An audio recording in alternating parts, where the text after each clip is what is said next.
Hello everyone, I hope you're all doing well. In this video, we will discuss 2024 paper P1 of A-levels chemistry.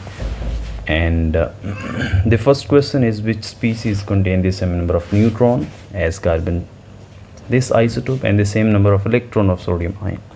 Now we need to know that how many neutrons are present in carbon atom and how many electrons are present in the sodium ion. So as you can see that because number of atomic number which is written in periodic table can give you information that how many protons are present in that atom. So we know that there are 6 proton, and in a neutral atom there is always same number of proton and electron. So if there are 6 proton, it's mean that there will be 6 electrons as well. And by just subtracting proton number and nucleon number, you can get neutron number. So 14 minus 6, 8. So we have data of the number of neutron of carbon. Now how many electrons of sodium are present in the sodium ion? As you know that the proton number is 11. It shows that there are 11 proton, and this positive sign means that it has lost 1 electron, so there are 10 electrons. And by just subtraction of atomic number and nucleon number, you can get the number of neutrons. So we have this data of neutron and electrons in carbon and sodium. So you need to match this data to match these number of neutron, electron with one of these. Okay, so which species contain both these numbers? Fluorine is a neutral atom, so its number of proton and number of electrons are same, 9. And by just subtraction of atomic number, nucleon number, you can get the number of neutron. And for nitrogen, there are 7 proton, and because it has -3 charge, so there are 10 electrons because of the addition of 3 electrons. And 16 minus 7, you can get neutrons. So these are 16 minus 7, 9. Then in neon, there are 10 protons, 10 electrons. This is neutral atom. And 20 minus 10, 10 neutrons. And in oxygen, we have 8 protons, and if you will add 2 electrons in this oxygen, by gaining 2 electrons, it will carry -2 charge, so now it has 10 electrons. And 16 minus 8, 8 neutron. Now you have complete information, and now we need to match these two, that which one has 8 neutron. So which one has 8 neutron? Fluorine has 8 neutron and oxygen has 8 neutron. And which one has 10 electron? So oxygen has 10 electron, but fluorine has 9 electrons. So both of these informations are matched with oxide ion. That is why this is our correct option. Now the second question is, which process has the largest enthalpy change per mole? And these reactions, these equations are giving us this information that this is an enthalpy change is ionization energy. This energy change is ionization energy that is required to perform these processes, because you are ionizing, you are removing electron. So to remove 1 mole of electron from 1 mole of gaseous atom or ion, you need to provide energy, and that energy is called ionization energy. So first of all, as you know that these all are not neutral atom. These all have already lost few electrons. So aluminium, if it is neutral, it will have 3 electrons, and this would be the electronic configuration of neutral atom of aluminium. This would be the electronic configuration of phosphorus, then sulfur, and then silicon. And now by losing 3 electron, it will have these 10 electrons in its structure. And phosphorus, by losing 3 electron, it will also have 10 electrons.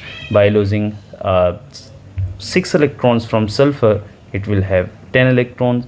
And by losing 4 electrons by this silicon atom, it will also have 10 electrons. So all of these ions, aluminium +3, phosphorus +5, and +6, and silicon +4, all of these ions are isoelectronic. It's mean that the number of electrons in all these species are equal. Now how we can remove electron from these ions? So it's mean that if all of these are having same number of electrons, now you can say that all of these are having same, these are all removed. Now if you want to remove one more electron, this one, from aluminium positive 3 ion, then you will remove that electron from P2P6. And same goes for phosphorus, sulfur and silicon. So for all these ions you need to remove electron from 2p, right?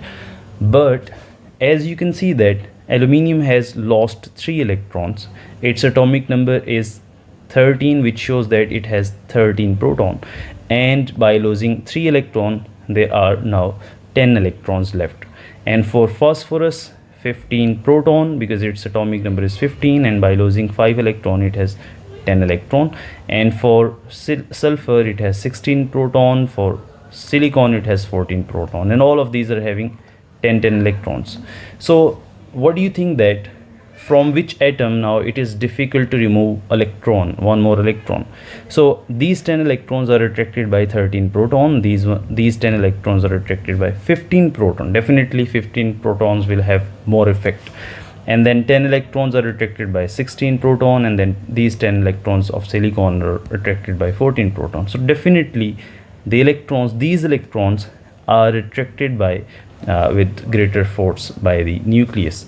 So to remove electron from sulfur plus 6, you need to provide more energy, as there are more number of electrons present, protons are present in its nucleus, so nuclear charge is higher. That is why you need to provide largest enthalpy per mole to remove the electron from sulfur. So the option is C. Then which sodium compound contains 74.2% by mass of sodium? This is a very simple question, and you need to know that how we can find percentage of an atom in a compound. So we have 4 options: sodium carbonate, sodium chloride, hydroxide and oxide. So their formulas very simple, you just have to switch their charges: sodium carbonate, sodium chloride and all of this. Now you need to know that what is the percentage of sodium atom in sodium carbonate.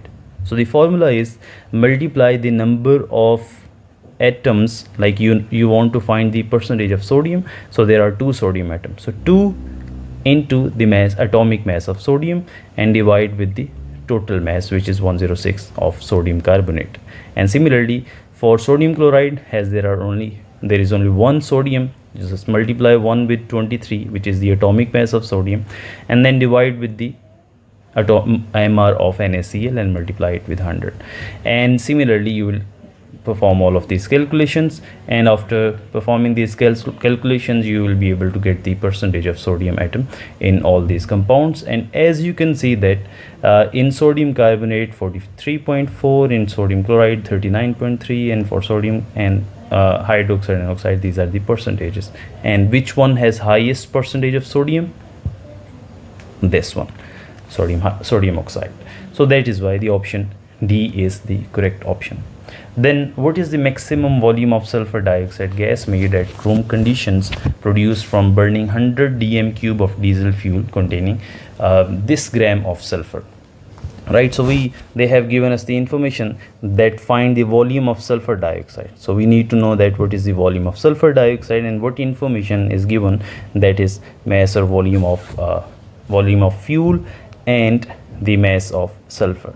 So we know that when you will burn sulfur, it will react with oxygen and you will get sulfur dioxide, right? And this sulfur, the mass of sulfur is given, and what we can do here is that use this mass. This is the mass of sulfur, which is 0.8346, and you can divide it with its MR, and that is 32.1. So when you will divide it with MR, you will get the moles of sulfur, because we have the data of sulfur, so we will find the moles of sulfur, and that is 0.026. So these are the moles of sulfur. Now you can easily find the moles of sulfur dioxide because their ratio is 1:1. So if these are the moles of sulfur, these same moles of sulfur dioxide will be present in this reaction. So by using this information, now we have the moles of sulfur dioxide, SO2, and these moles of sulfur dioxide are 0.026, and by using these moles you can find the volume of gas, which is very easy. That there was one formula for the moles of gases, which was mole is equal to volume of 24, so 24 dm cube. So you can multiply it like volume to find the volume. Volume is equal to mole, which is 0.026, and multiply it with 24 dm cube, and then you will be able, and because the answers are in centimeter cube, you will multiply the answer with 1000 to convert the unit from dm cube to centimeter cube. Then you will get this answer 624 centimeter cube, and this in our answer. So the option D is, that is why it is our correct answer. Then question number 5, which row shows the correct number of covalent bonds in a molecule of methyl propene? So propene, what is propene? The chain with 3 carbon, and that chain should have double bond. So let's suppose this is, if I will just draw the structure of propene, this would be the structure of propane, right? And if you want to add methyl as a branch, so you cannot attach branch on the first carbon or last carbon, you can only attach in between. So if you will attach CH3 here, then you have to remove one hydrogen to have 4 bonds of this carbon atom. So this is the structure of methyl propene, and this is its structural formula, displayed formula for further clarification. Now the question is total number of sigma bonds in the molecule of methyl propene. What is sigma bond? Single bond, single covalent bond is always sigma bond. So how many single bonds are present, you can calculate that. And total pi bond of bonds in a molecule, if there is a double bond, one of the bond would be sigma bond and the next one would be a pi bond. So you can calculate, you can count the number of sigma bond, single bonds are sigma bonds. So 1 2 3 4 5 6 7 8 9 10, and one bond from these two is also a single bond or sigma bond, sorry, and the other one, this one, the other bond would be our pi bond. So this is a pi bond and the one of them is sigma bond. So there are 11 sigma bond and 1 pi bond. So the option C would be the correct answer. Question number 6. Aluminium chloride exists as Al2Cl6 molecule at room temperature. When heated to high temperature, aluminium chloride molecules are formed. So when you will heat this dimer, then aluminium chloride will form. Now what are the arrangements of the bonding pair of electron around the aluminium atom in two forms of aluminium chloride? Now one form is AlCl3 and other one is Al2Cl6. In AlCl3, three electrons in the outermost shell of aluminium will make bonds with 3 chlorine atom, and this geometry, this shape of our AlCl3 molecule is called trigonal planar. Why it is planar? Because all of these atoms are on a single plane. So this is a planar geometry. And then in Al2Cl6, where the structure is similar, like this aluminium is attached with 3 chlorine atom and this aluminium is also attached with 3 chlorine atom, as just like we have studied for AlCl3. But in this structure, two AlCl3 are connected with each other by this bond, by these two bonds, and these two bonds are called dative covalent bonds or coordinate covalent bonds, because aluminium in its outermost shell, after sharing its 3 electron with 3 chlorine atoms, still aluminium has 6 electron in its outermost shell. So it can accept 2 more electrons, and it will accept those 2 more electrons from chlorine, because chlorine has 3 lone pairs, 3 extra electron pairs. So chlorine can donate that electron pair to aluminium. So this is how there is the formation of 2 coordinate covalent bond between chlorine and aluminium. And after this formation, now aluminium is attached with 3 bond pairs, 1 2 3 4. So this is AB4 system, where a central atom is attached with 4 bond pairs and when any central atom will attach with 4 bond pairs, the resulting geometry would be tetrahedral. So that is why the option B is correct, because AlCl3 is planar and Al2Cl6 has tetrahedral geometry. After that, question number 7, the table shows the physical properties of 4 substances. Which substance has giant covalent structure? Now we know that what are the properties of giant covalent structure. This will have high melting and boiling point. Their melting and boiling point is very high because of the covalent bonds, and these are non-conductor. Only graphite is conductor, but generally giant covalent structures are non-conductor in solid and liquid state, and these are also insoluble in water. That is why we cannot say that these are conductor in aqueous solution. So these will not soluble in water, and these are not going to make any aqueous solution. So all these properties are present in this option D, where the this substance is having high melting and boiling point. It is non-conductor, and also insoluble. So all these properties are following the giant covalent structures. So this is the correct option. Then question number 8 is, at room temperature and pressure, water is liquid and H2S is a gas. Now these different states are because of the different in strength of different intermolecular forces. So if water is liquid and H2S is gas, it means that water has stronger intermolecular forces. So between one water molecule and the other water molecule, there are stronger forces of attraction. So the first option is relating their states with the ionization energy, and that is not required. Ionization energy has not any role in their different states. Covalent bond, oxygen hydrogen has different covalent bond, and sulfur and hydrogen. So covalent bond is a force of attraction, but within a molecule, not between molecules. So their states are different because of the intermolecular forces. Intermolecular forces are between these molecules, not within a molecule. So that is why covalent bond is not going to be the answer. Then there is a significant hydrogen bond between water molecule, but not between H2S molecule. This is correct option, because H2O has hydrogen bond, because for hydrogen bond there must be a hydrogen in our molecule, and the other atom should be fluorine, nitrogen or oxygen, because the other atom should be highly electronegative small atom. So that is why HF, H2O and NH3, these molecules can make hydrogen bond, because these are fulfilling the criteria of hydrogen bonding.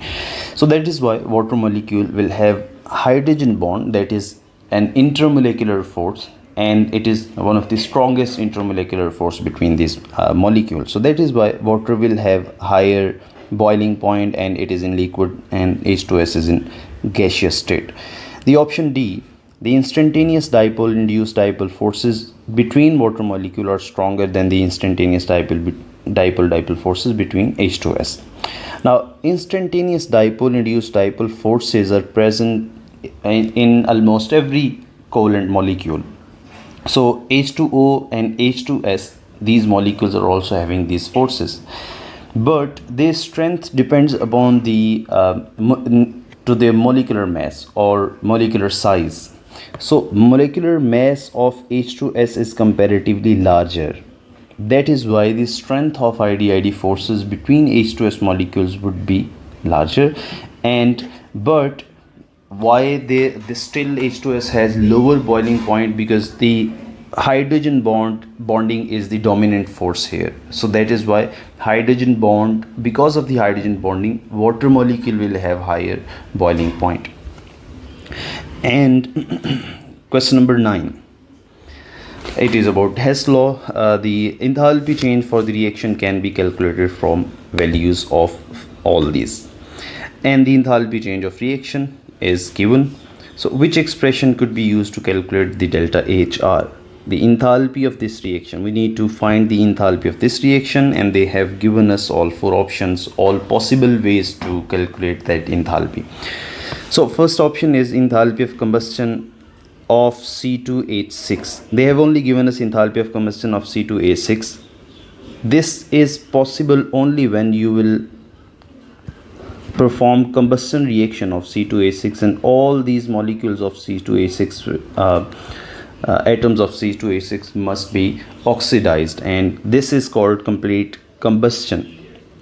So if ethane C2H6 will completely combust, then you can use this value delta Hc. Okay, this is the complete combustion of C2H6, so you can use this value.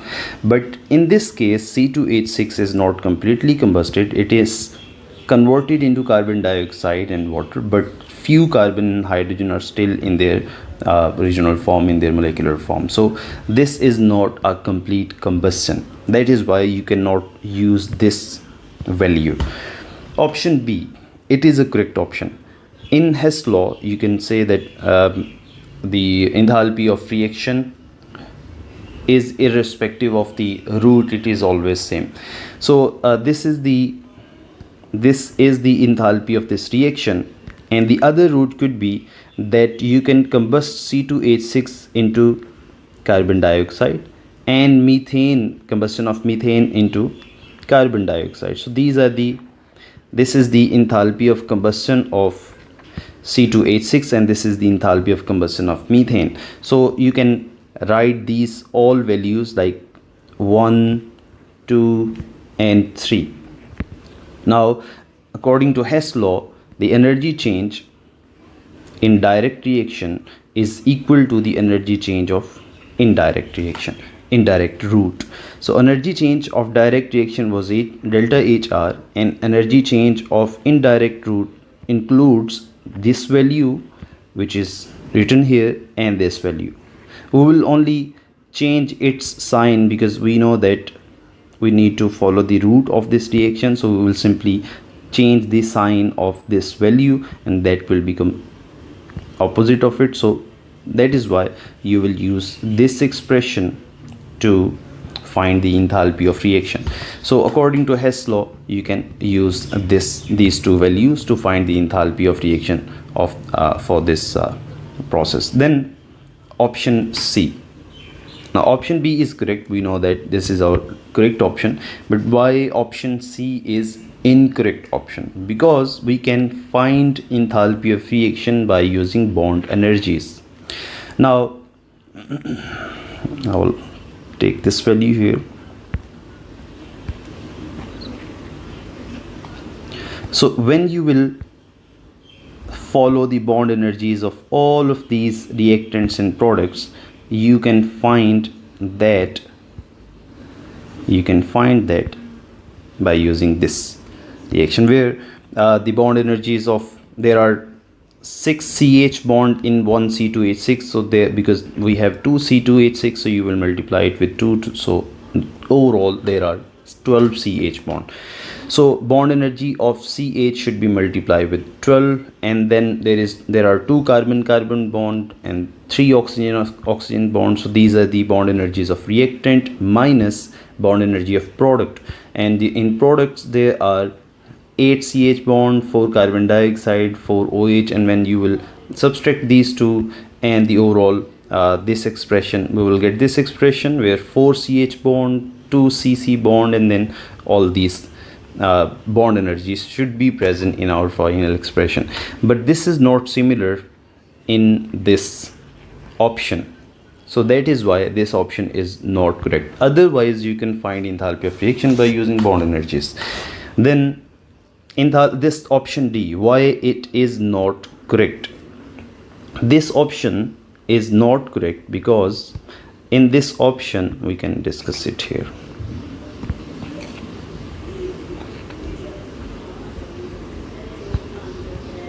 In this option, they have given us enthalpy of formation of all of these C2H6, CH4, carbon dioxide, water molecule. They have given us enthalpy of formation of all of these molecules.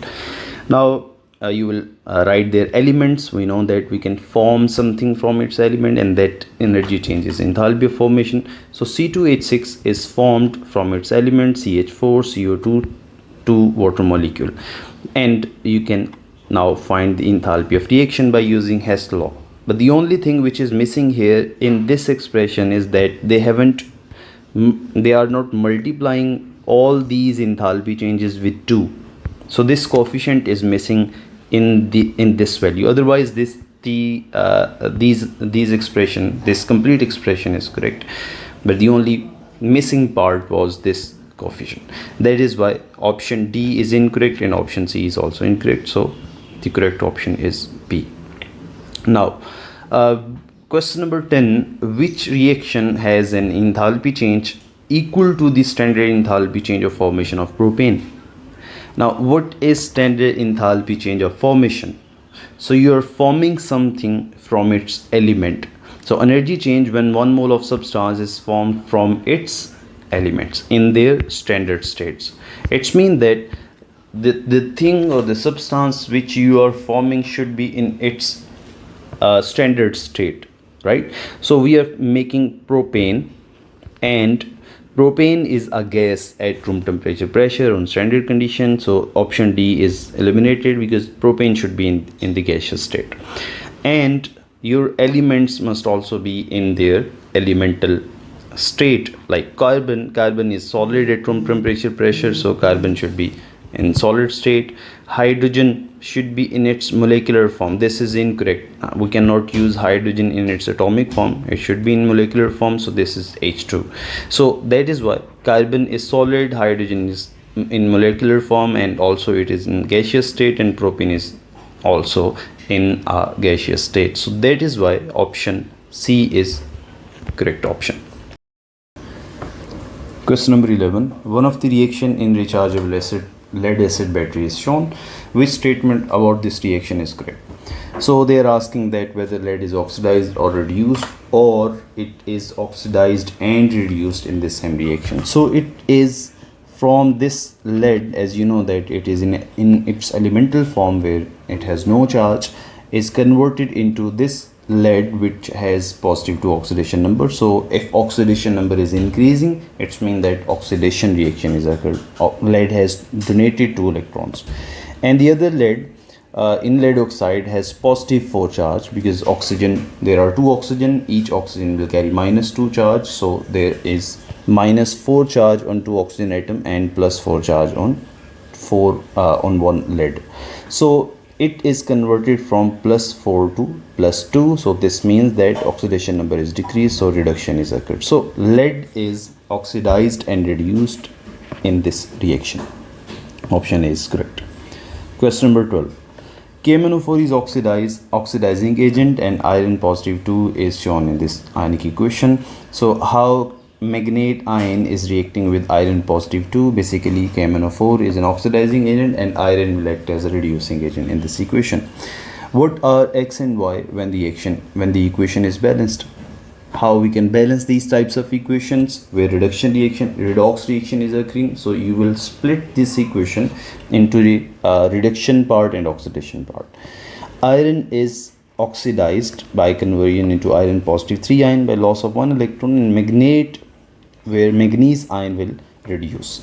So I will first of all balance this equation, this half equation where magnate ion on the left side has 4 extra oxygen atoms, so you need to write 4 oxygen on the right side. So that is only possible by writing 4 water molecule, because each water molecule has 1 oxygen atom. Now we have extra 8 hydrogen on the right side of equation, so you have to write 8 H positive to balance hydrogen atoms. And if manganese is converted from +7 to +2, it means that it will gain 5 electrons.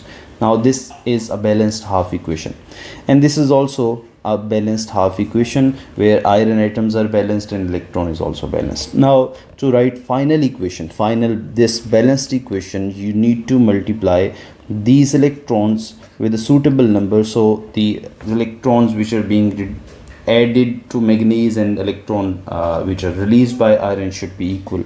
So this is 5 and this is 1, so you need to multiply this equation with 5.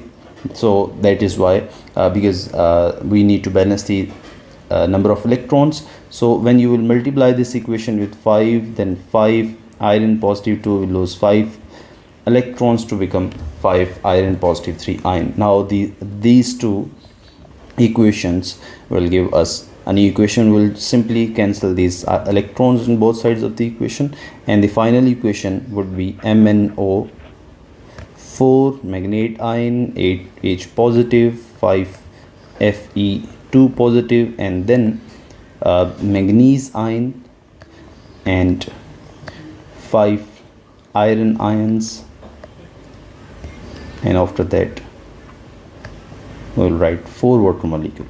So this is our balanced redox equation. And what is X in this equation? X is 1, so write 1. What is Y in this equation? It is 5. So in this option C we have both numbers, so option C is correct option. Question number 13.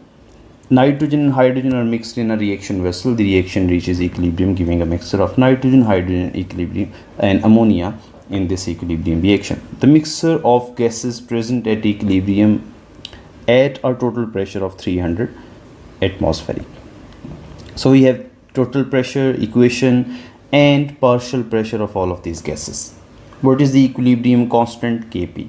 Now you need to know that what is its expression. Kp is partial pressure of product over partial pressure of reactant. So we have used these all values: partial pressure of product, which is ammonia, over partial pressure of reactant, which are nitrogen and hydrogen.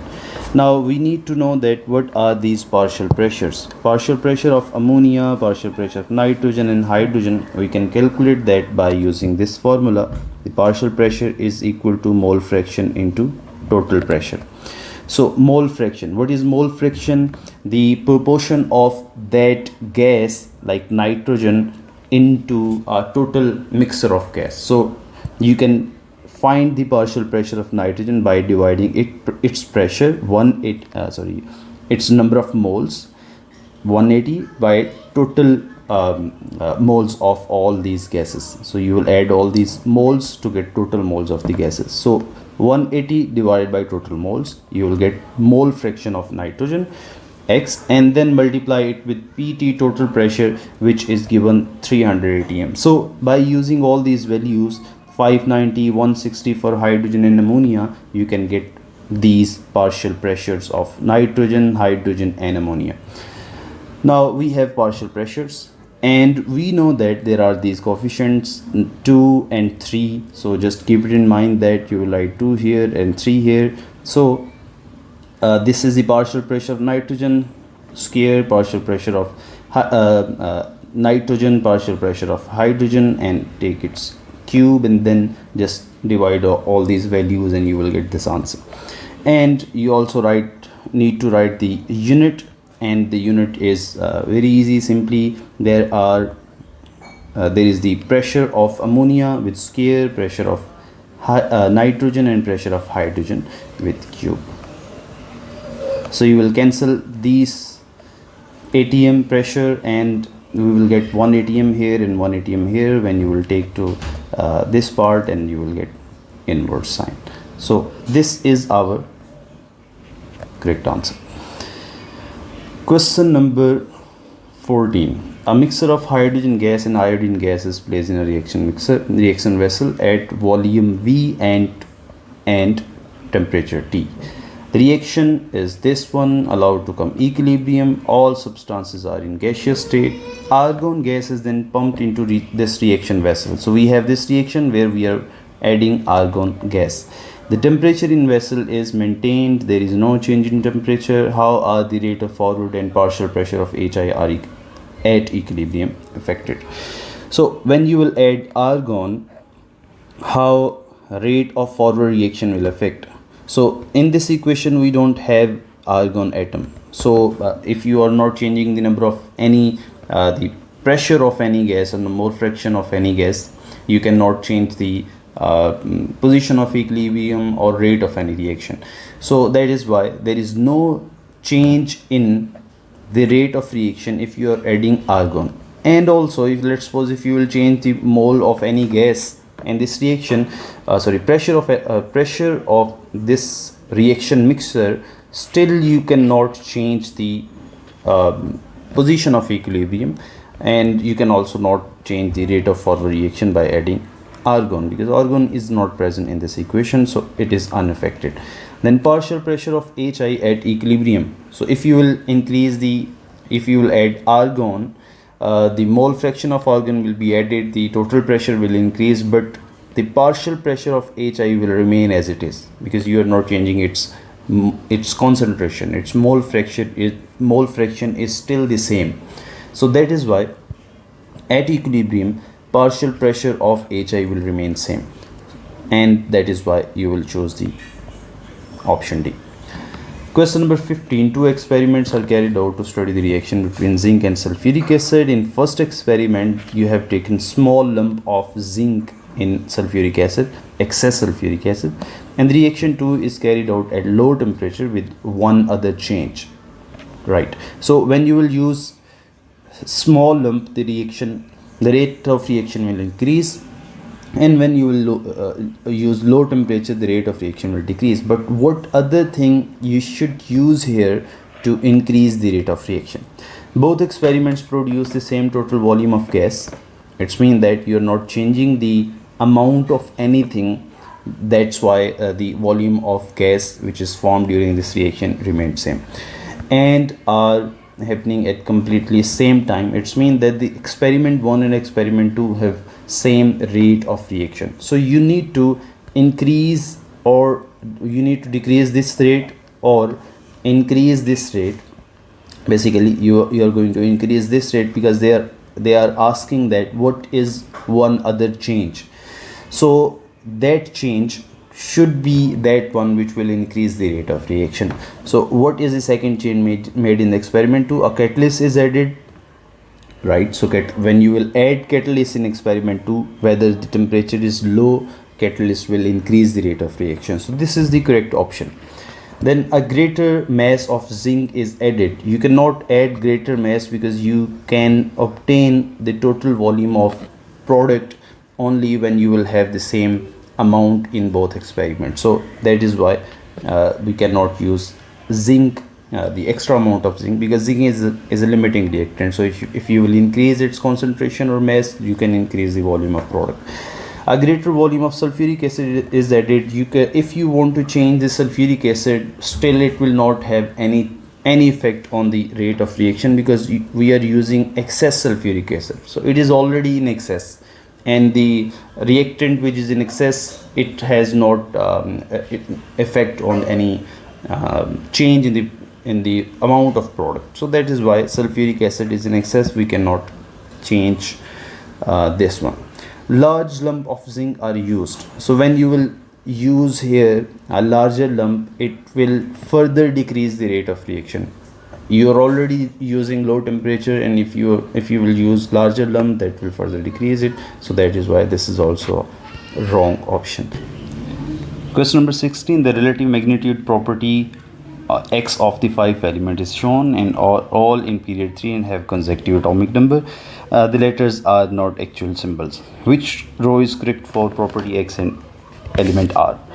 Now electrical conductivity, this graph is for electrical conductivity, and the element R is aluminium. Is it correct? Yes, it is, because sodium, magnesium and aluminium are only 3 elements which are conductor in this period 3, because these are all metals. And aluminium has the most electrical conductivity, because it has 3 electrons per ion. So because aluminium can lose 3 electrons, it can become positive 3 ions. So that is why it has most number of electrons in its lattice, and it would be the best conductor. So this option A is correct option. Electrical conductivity and the element R. Silicon cannot have the highest electronegativity. Electronegativity increase from left to right as the atomic size will decrease, the shielding effect remains same, nuclear charge will increase. So electronegativity, which is the tendency of attraction of electron, will increase. So Chlorine will have highest electronegativity, not silicon. Melting point of silicon is the highest because the silicon has covalent bonds in giant structure. That is why the silicon has highest melting point. Second ionization energy, second ionization energy of sodium is highest because sodium has only one electron in its outermost shell, and when it will release that electron, the second electron, which if we want to release, would be the electron in the inner shell. So if you want to remove electron from the inner shell, you have to provide the extra amount of energy. So second ionization energy of sodium is the highest. That is why option D is also incorrect. Question number 17. Element X is in period 3. Element X reacts with oxygen to produce solid Y. When solid Y is added to water, a solution with a pH of less than 7 is produced. What is the identity of element X? Now we have period 3 elements, and from all those period 3 elements, we need to have an element which will react with oxygen to produce solid product, and that solid product on adding into water should lowers the pH of solution. It means that solid should be acidic. So we know that sodium oxide, which is a metallic oxide, and metallic oxides are basic oxides. On adding into water, it will produce a base like sodium hydroxide. Silicon cannot dissolve in water. It cannot change the pH of solution. Phosphorus and sulfur, both of these are non-metals. Their oxides are acidic. So let's suppose phosphorus, if you will react it with water, it will produce phosphorus oxide, and sulfur oxide with the sulfur. Now the difference is that phosphorus oxide is solid at room temperature pressure and sulfur oxide is a gas. So you can simply understand that phosphorus is our option, because when you will react with oxygen, it will produce solid phosphorus oxide. When you will add it into water, you will produce phosphoric acid. So this is how you can choose your option. Question number 18. This question refers to isolated gaseous ions. We are talking about one separate ion, isolated gaseous ion. The species, all these are isoelectronic, means all of these are having same number of electrons. This means that they have the same number. Okay, in which order do their radii increase? Right, now all of these are having same number of electrons, but then now which factor will decide that which one has smaller radii is their proton number. So iron, fluorine has +9 because its atomic number is 9. Neon has 10 and sodium has 11 atomic number. Now fluorine has 9 proton, and by gaining 1 electron it has 10 electrons. Neon has 10 proton, 10 electron, and sodium ion has 11 proton but 10 electron. So because it has more number of proton, it has greater nuclear charge, so it will attract those remaining 10 electrons with a stronger force, and that is why the size of sodium ion would be smallest. Then the neon has equal number of proton and electron, so the size of neon would be greater than sodium, and the size of fluoride ion is larger because the repulsion between electron in the fluoride ion is greater than the attraction by the nucleus, which has 9 proton. That is why the option C would be the correct option. Then this question number 19. Separate samples of magnesium and calcium are added to an excess dilute sulfuric acid. The observations are this one. Magnesium, when you will add magnesium in water, vigorous reaction will occur, bubbles of gas produce, and magnesium is completely dissolved in water. Then for calcium, vigorous reaction occurs initially, bubbles of reaction produce, gas produce, reaction soon stops and leaves most of the calcium unreacted. Now which statement explain the difference in these observations? Like, we will decide our correct option on the basis of these observations. First option is calcium is better oxidizing agent than magnesium. Like, calcium is actually better. Calcium can easily lose electron, so if something is losing electron, it is being oxidized, and the substance which will oxidize itself is actually a good reducing agent. So calcium is a good reducing agent than magnesium. It is correct. This one is not correct. This statement is correct, but it is not our answer, because we will decide our option on the basis of these observations. So calcium is more reactive than metal with a dilute acid than Magnesium is more reactive than calcium. Magnesium is more reactive than calcium. This observation is not giving us this idea. Vigorous reaction initially, bubbles of gas produce, reactions soon stops and leave most of the calcium unreacted. The last option, where magnesium sulfate is more soluble than calcium sulfate, is the correct answer. Why? Because when you will add calcium in sulfuric acid, it will produce calcium sulfate, and calcium sulfate is an insoluble salt. When magnesium reacts with sulfuric acid, it produces magnesium sulfate, which is a soluble salt. So when you will dissolve calcium into calcium sulfate, it will produce calcium sulfate on its surface. So because the other sulfuric acid molecules are not allowed to react with calcium, because the protection of the layer of calcium sulfate is there. So that is why the calcium will remain unreactive after doing the action, vigorous reaction initially. So this is the correct statement which is explaining these two. So that is why option D is the correct option. Then dolomite is a double carbonate. It has two carbonates and can be used instead of calcium carbonate for treating acidic soil. Right, the three statements all refers to the agriculture use of these carbonates. Dolomite and calcium carbonate are both less soluble than calcium hydroxide. It is correct, because all carbonates, group 2 carbonates, are very less soluble as compared to their hydroxide, so this statement is correct. Then 1 mole of dolomite has the same neutralizing effect as 1 mole of calcium carbonate. It is not correct, because calcium carbonate will have only one carbonate to react with an acid, and dolomite has two carbonates to react with an acid, so it can neutralize more acid. That is why this statement is not correct. Dolomite and calcium carbonate both increase the pH of acidic soil. It is correct, because both of these will react with acid. Acid can lower the pH, but when these will react with acids, it will lower the concentration of acid or H positive ion in your solution, in your soil, and that is why the pH of the solution will increase. So this statement is also correct. So 1 and 3, both of these statements are correct.